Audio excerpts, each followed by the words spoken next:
Good morning. It's July 4th, 2016. This is John from Betty Nick's Bait and Tackle, Seaside Park, New Jersey, and BettyNicks.com with your daily boating, fishing, weather conditions report.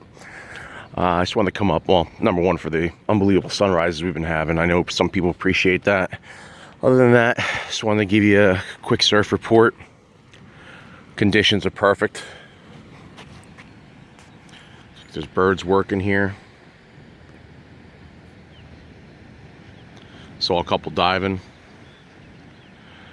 Other than that, I'm just not getting any information whatsoever. Either that or it's dead. So we'll just say it's dead.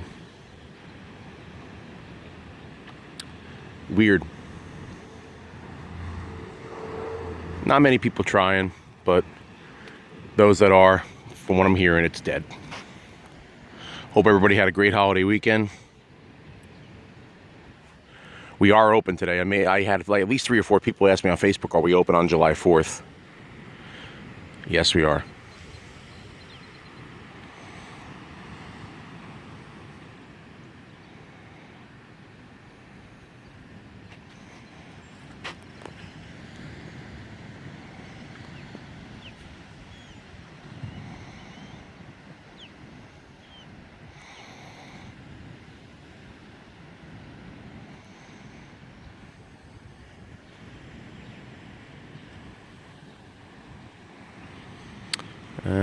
Like I said, I'm just not getting any info, so I don't know what to tell you. Just get out there and give it a shot. Peace.